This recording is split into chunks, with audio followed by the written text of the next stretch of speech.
Alors bonjour à tous, alors on se retrouve pour un match de titan entre Tamiya et Kyosho. Et ça, des comparatifs, j'aimerais en faire plus souvent. Mais c'est compliqué, pourquoi?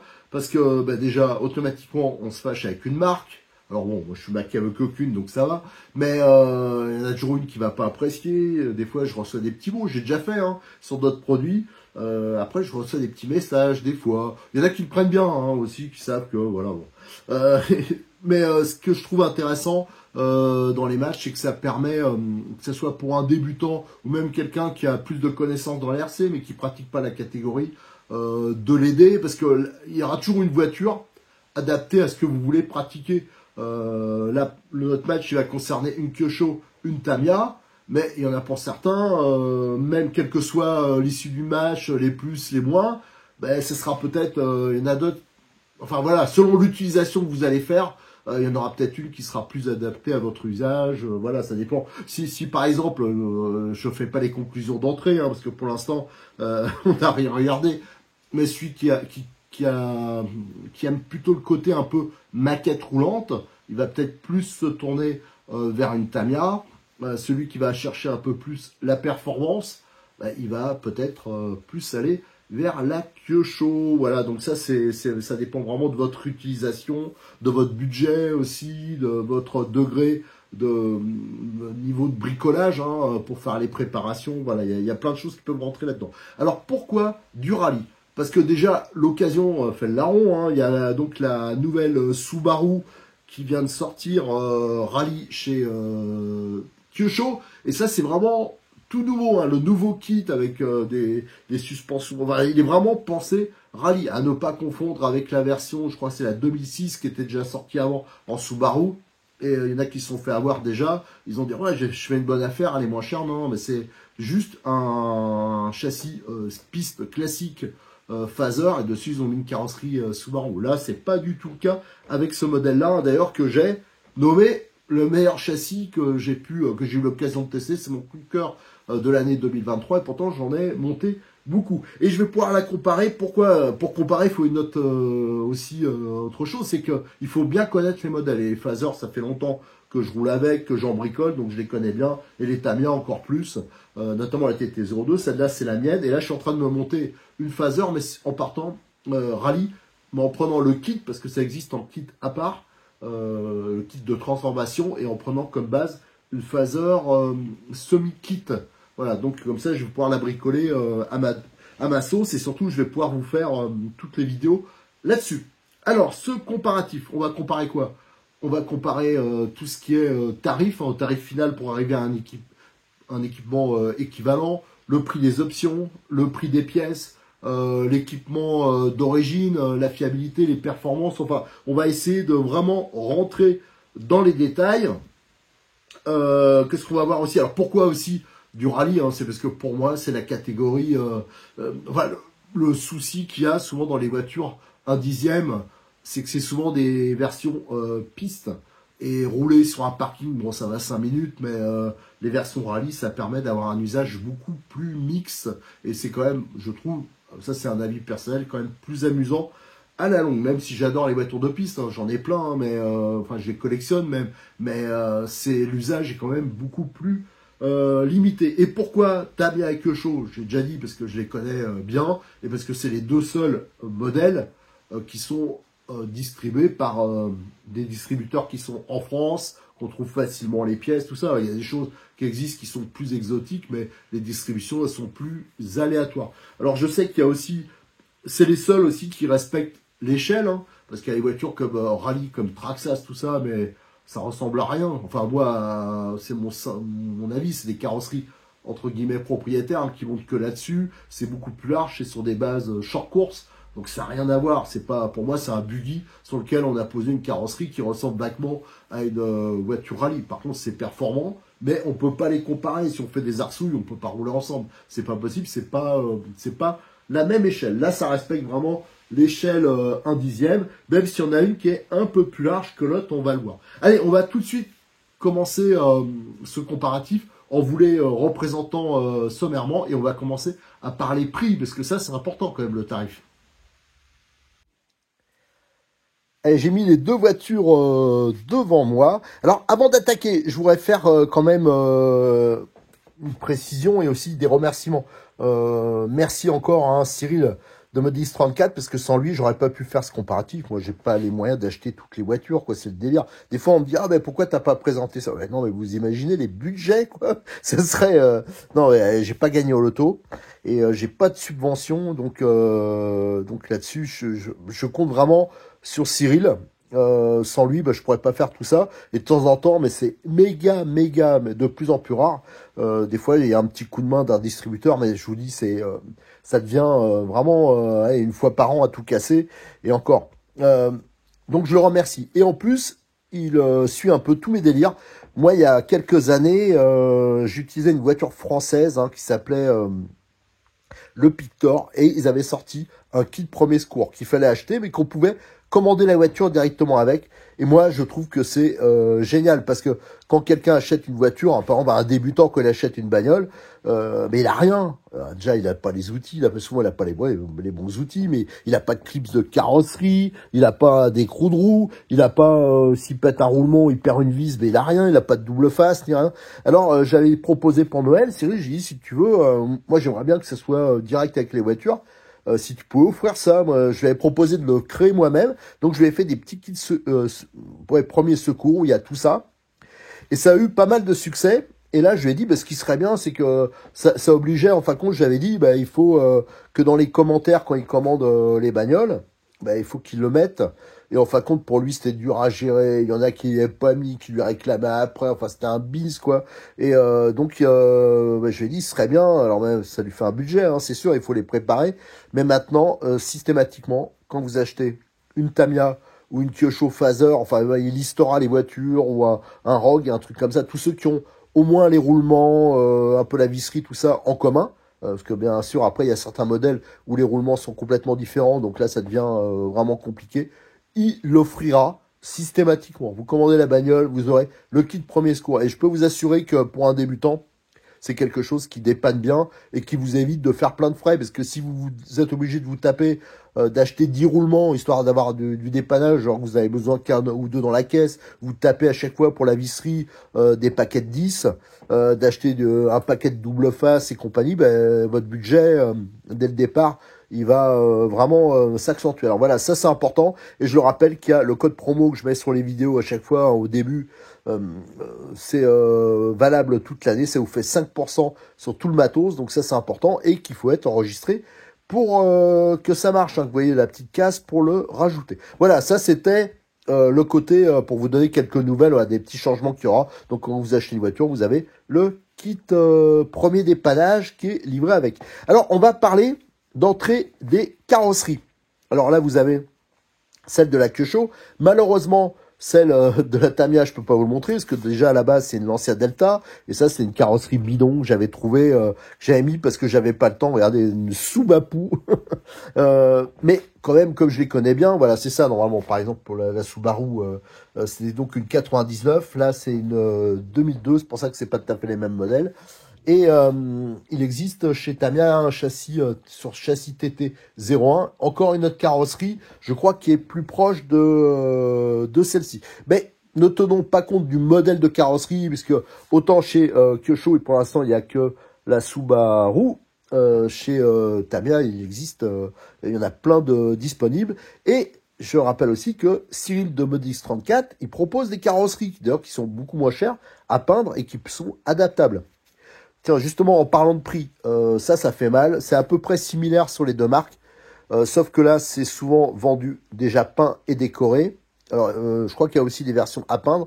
Tandis que Tamiya, c'est tout le temps à décorer, à peindre soi-même. Et c'est des tarifs pour les deux qui sont vraiment élevés. La palme, je crois que Kyosho, c'est encore un peu plus cher. Mais je vous dis, c'est parce qu'elles sont déjà décorées. Mais c'est souvent dans les 60 €, voire plus. Moi, ça me paraît un peu délirant, mais c'est comme ça.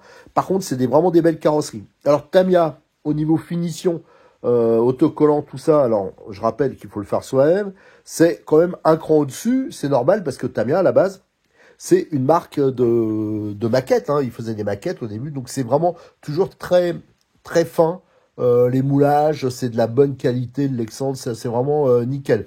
Kyosho, c'est aussi très bien, d'ailleurs celle-là, elle est plutôt lourde, elle est plutôt bien, mais c'est vrai qu'au niveau des autocollants, tout ça c'est un poil moins bien, mais on n'a pas le boulot à faire, donc ça peut être aussi important pour le choix. Ce qui est bien aussi, c'est que vous avez, regardez, les feux, que ce soit à l'arrière ou à l'avant, vous avez les emplacements pour les LED et c'est plutôt du balèze. La carrosserie, elle est assez lourde et c'est en 200 de large. Sur les Tamiya, c'est souvent en 190, mais voilà, il y a les deux.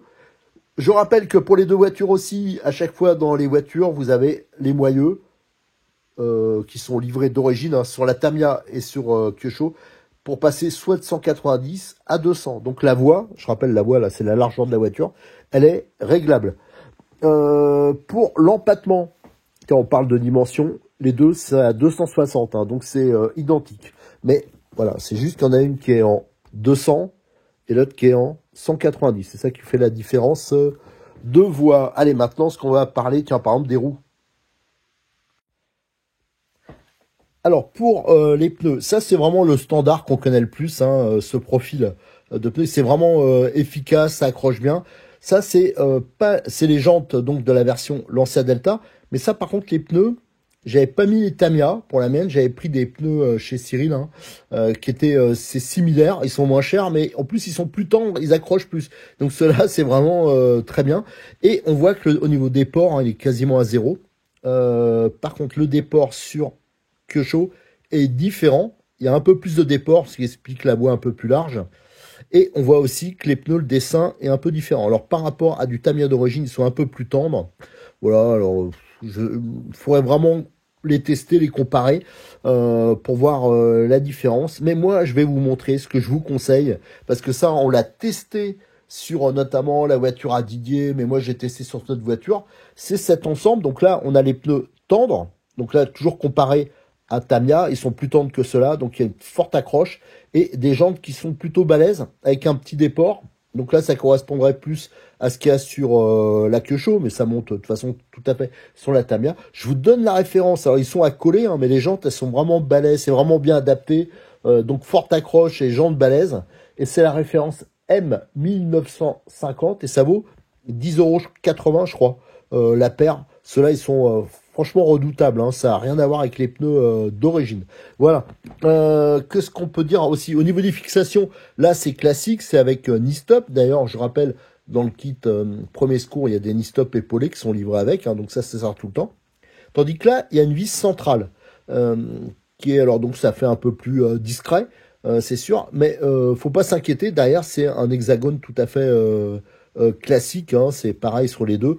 Donc, il n'y a pas de différence, c'est les mêmes jambes qui montent sur la Kyosho et sur la Tamiya. La seule différence, c'est le mode de fixation. Alors maintenant, on va parler un peu de la conception générale. Alors, les deux, là, la Tamiya, on voit, c'est un châssis un peu baignoire, voilà. Et la Kyosho, c'est un peu le même principe. Sauf que là, c'est un peu moins nervuré, on voit, il est un peu plus moderne, quoi.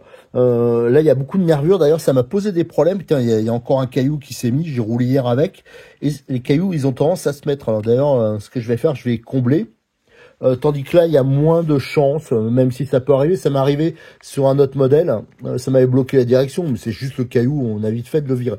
Mais à chaque fois, c'est le même principe. Vous avez un grand cardan central et vous avez des coupes coniques. Et vous voyez, le moteur, il est en position longitudinale. Il est situé... vous avez la couronne ici, le carter, sous carter entre guillemets étanche, et ça attaque directement le coupe conique à l'arrière. Donc vous avez le pignon moteur, la couronne, et là vous avez l'arbre, hein, vous avez la noix avec le pignon. Pour le coupe conique, là c'est le même principe. Alors là, la différence c'est qu'ici, vous avez, on y reviendra après, hein, je vous parlerai du prix des options, vous avez un cardan en plastique ici, qui pose pas spécialement problème. Et là, comme chez Tamiya, l'option est pas chère, je m'étais fait plaisir. J'avais pris les noix et le cardan alu. Mais d'origine, c'est en plastique aussi. D'ailleurs, on voit ça a été usiné. Regardez les cailloux. Ça, c'est un peu la maladie Tamiya quand on va... regardez, les cailloux, ils se sont mis entre le moteur et le châssis. On les voit bien, là. Ah, mais j'avais pas fait gaffe. Je roule souvent avec, hein. Donc, c'est pour ça que je peux en parler. Je la connais plutôt pas mal. Au niveau, autrement... donc les coupes coniques dedans, c'est des coupes coniques en plastique. voilà, ici. Et les sorties de diff, c'est aussi en plastique. Les cardans, c'est plastique avec goupille métal. Alors, pour les cardans, là, ça va être la même chose, sauf que là, les coupes coniques, ils sont en métal, hein, sur la queue chaud. Donc ça, faut aussi en tenir compte. Et les diffs, surtout, ils sont étanches. Ça veut dire qu'on va pouvoir jouer sur la dureté des différentiels en utilisant de l'huile silicone. Ça, d'ailleurs, on va y revenir bientôt sur notre vidéo préparation. Chose qui est totalement impossible sur les Tamiya. Les diffs ne sont pas étanches, donc on peut juste un peu graisser les pignons. Et alors ça existe bien sûr en option, mais je crois que ça coûte environ 60 € pour équiper la voiture de diffs étanches. Donc ça, faut en tenir compte dans le budget. Hein. Ça pour arriver donc à l'équivalent de la Kyosho. D'origine, la voiture, elle est livrée sans roulement, donc ça faut obligatoirement prendre le kit roulement. Pareil, on parlera du prix tout à l'heure de tout ça. La visserie, c'est pas là, c'est du 6 pans moderne. Là, c'est du cruciforme. Hein. Alors là, elle est équipée de 6 pans inox, mais ça, c'est le kit visserie de chez Modélis 34. Donc ça, c'est pas d'origine. Autre chose qui change aussi, c'est que d'origine, là, il n'y a pas d'amortisseur hydraulique. C'est en option.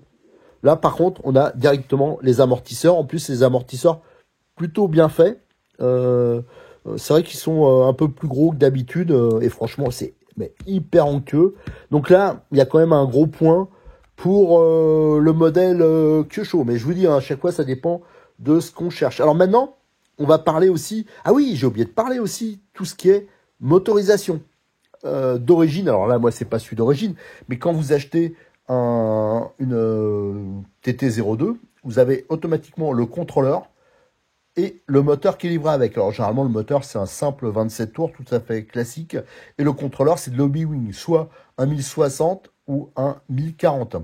Sur la Kyosho, vous avez un 1060.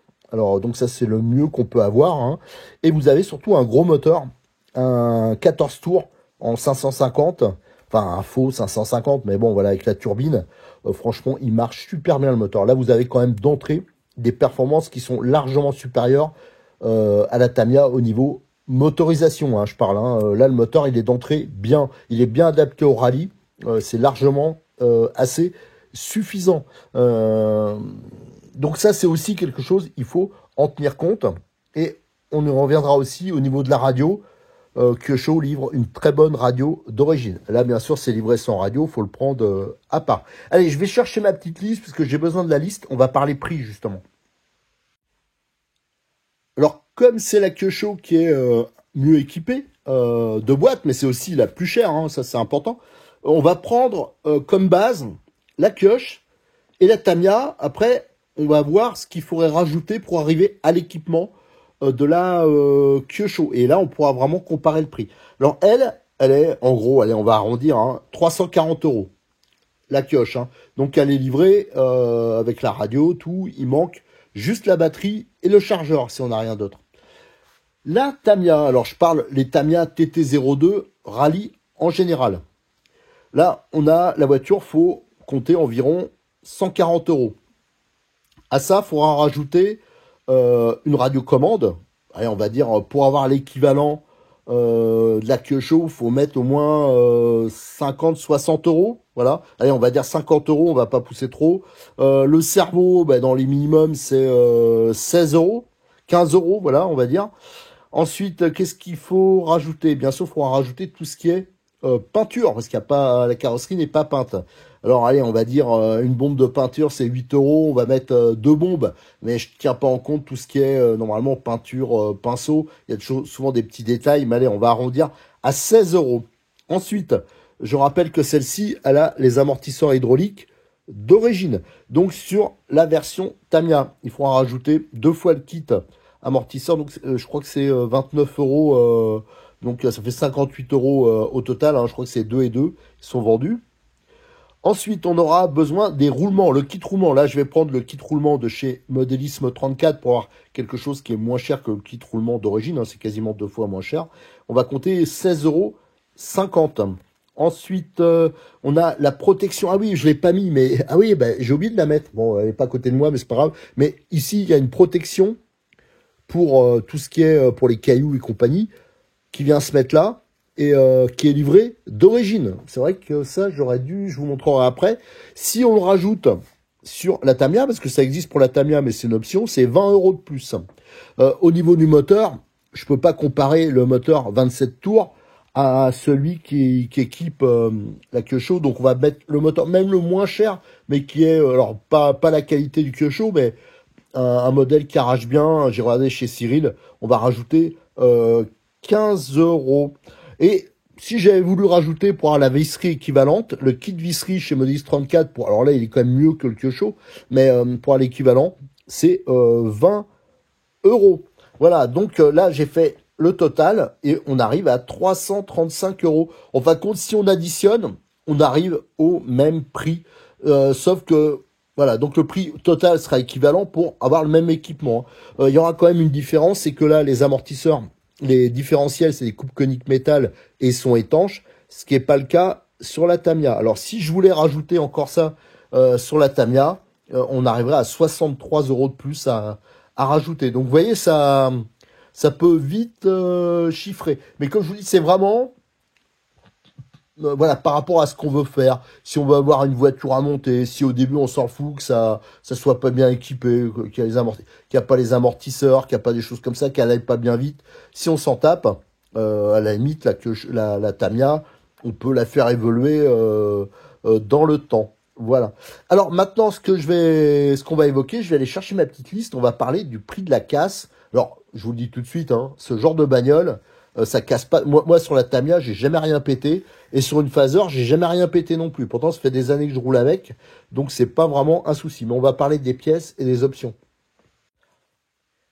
Alors, au niveau des pièces et options. Alors déjà, un truc qui va différencier les deux voitures, c'est que Tamiya, fabricant à la base de maquettes oblige, hein, comme d'habitude, quand vous achetez, vous avez besoin d'une pièce, par exemple, vous avez besoin d'un triangle, ça sera toujours en grappe. Vous avez grappe A, grappe B, grappe C.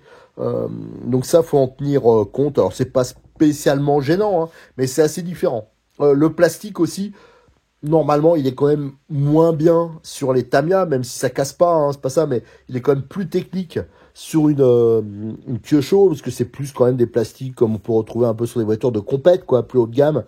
Tamiya, c'est parfois un peu du plastique à vraiment à maquette, hein, ça dépend vraiment. Souvent, c'est pas les mêmes plastiques partout, hein. Par exemple, le carter, là, ce sera pas le même plastique que sur les triangles, que le châssis. Voilà, c'est ça qui fait aussi quelques différences. Alors, on va parler de tout ce qui est option. Alors, par exemple, ici, j'ai le cardan central option aluminium. Il vaut chez Tamiya 6,90 €. C'est vrai qu'il est pas très cher, hein. C'est une pièce qui est sympa, c'est joli, c'est pas une grande utilité, mais c'est vraiment joli.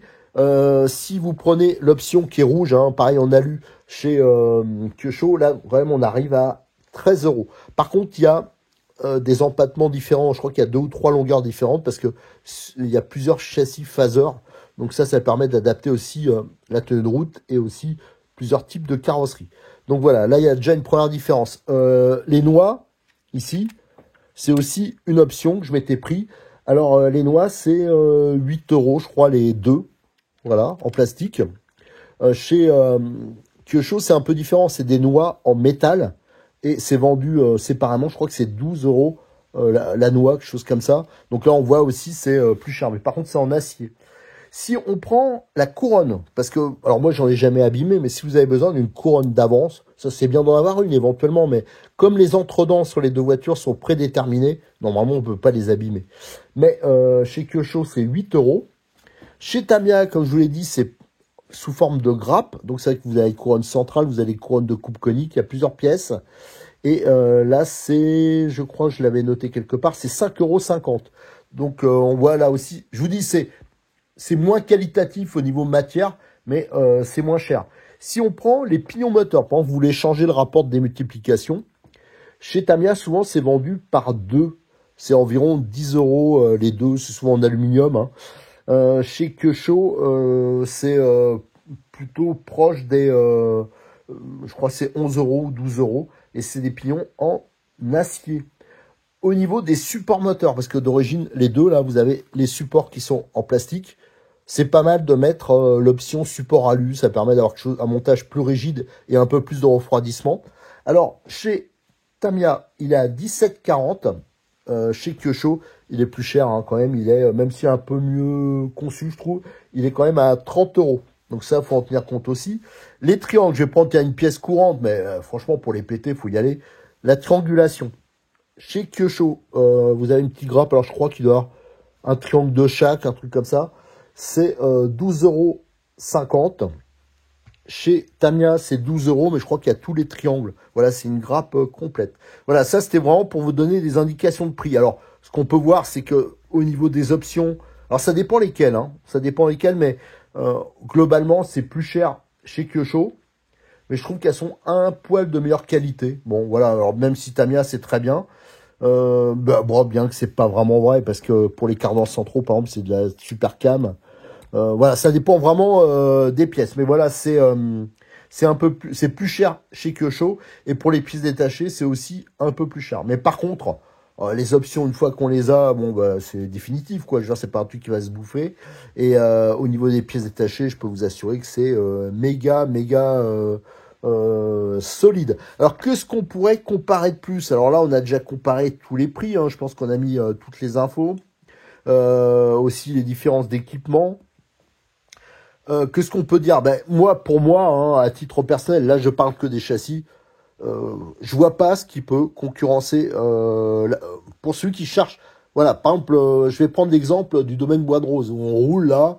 C'est une piste, c'est pas qu'elle est hyper abîmée, mais ça demande quand même des petites qualités entre guillemets tout terrain. Celui qui veut un usage un peu plus mix, qui cherche que ça passe un peu plus partout, c'est sûr que la Phaser, il y a un gros avantage. Surtout qu'elle est livrée toute montée, avec un combo, une radio qui est performante. Moi, cette voiture, elle a très peu de défauts. Elle a un défaut pour moi. Alors ça, c'est commun à beaucoup de RTR. C'est le cerveau de direction qui est, même si moi, j'ai toujours celui d'origine, qui est, je crois, à moins qu'ils aient changé, mais normalement, c'est un pignon plastique.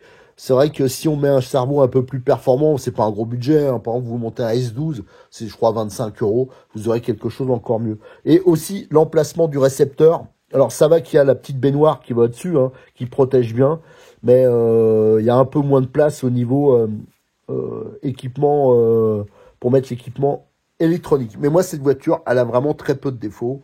Surtout que si on veut préparer, je vous dis, on peut préparer les diffs, il y a plein de choses qu'on peut faire dessus. La Tamiya, moi, c'est un peu plus le plaisir de monter la voiture et le côté un peu maquette roulante. Mais au niveau rallye, elle sera un peu moins performante, elle sera limitée par sa garde au sol. Le fait aussi, regardez, une des grosses différences, j'ai oublié d'en parler, mais vous allez tout de suite comprendre. Ici, on voit quand même que le pare-choc mousse, il est surélevé par rapport au châssis. Mais là, on voit, ça prend les pètes, là, regardez. Là, ça fait que, vous imaginez bien, quand il y a un obstacle, ça tape ici, quoi. C'est un peu bizarre qu'ils aient pas fait. Ce qu'il faudrait, c'est le combler. Ici, il faudrait mettre un sabot. C'est ce que je ferai sûrement par la suite. Eux, déjà, on voit bien les différences de châssis. Celle-là, on voit, il a bien rayé, déjà. Eux, ce qu'ils ont fait, regardez, là, c'est plus une forme arrondie. Alors ça, c'est spécifique à la version rallye. Et le pare-choc, il est vraiment fixé beaucoup plus haut que le châssis. Donc ça, c'est vraiment super bien conçu. Là, on voit vraiment que c'est une véritable voiture rallye. Tandis que là, c'est plus une voiture touring qu'on peut passer, voilà, qu'on peut soit la passer en rallye, soit la passer en drift. Voilà, c'est une voiture, nous dirons, polyvalente. Voilà, alors voilà, je pense qu'on a déjà bien fait le tour. Mais voilà, pour moi, le match, si vous cherchez une véritable voiture rallye performante et que vous pourrez régler, n'hésitez pas, il faut prendre la Kyosho. Si vous cherchez plutôt un usage mix et que les performances au début, vous n'avez pas le budget ou vous voulez pas spécialement un truc qui pousse un peu ou qui passe partout, la Tamiya, elle est très bien, surtout qu'on a un énorme choix de carrosserie. Il y a vraiment plein de modèles. Donc ça, c'est aussi quand même un sympa parce que pour l'instant, la Kyosho, on est limité à la Subaru. Voilà, j'espère, je vais arrêter là parce que j'ai fait déjà beaucoup, mais alors beaucoup plus long que prévu. Donc j'espère que ça vous sera utile. Si vous avez besoin d'infos, j'ai fait plein de vidéos sur les Tamiya. J'en ai fait déjà pas mal sur les phasers et surtout je vais en faire. Moi je vais m'en faire une. Alors j'ai pas, comme j'ai déjà une version normale. Je vais pas me prendre la version rallye, hein, on peut pas. Mais par contre, j'ai pris le kit rallye, donc il y a les amortisseurs, les triangles spécifiques, les supports, tout ça, et je vais le monter sur une phaseur classique. Donc ça, on le verra. Le seul truc qui m'embête, c'est que j'ai pas, là d'ailleurs, je voulais pas montrer, mais c'est pas grave, c'est visible sur la vidéo spécifique que j'ai fait. C'est pas livré avec le support, enfin la protection. Enfin voilà, j'espère que ce sera disponible à part. Allez, à très bientôt sur notre chaîne YouTube. Encore merci à Cyril, hein, de Modis 34, pour son aide. Et n'hésitez pas à venir nous rejoindre sur le forum de rcmal.com. Il y aura des sujets là-dessus. Je vous montrerai toutes les photos des préparations. C'est déjà le cas pour la TT02. Je le ferai pour la Phaser. Donc n'oubliez pas de liker et de vous abonner. Merci, à bientôt.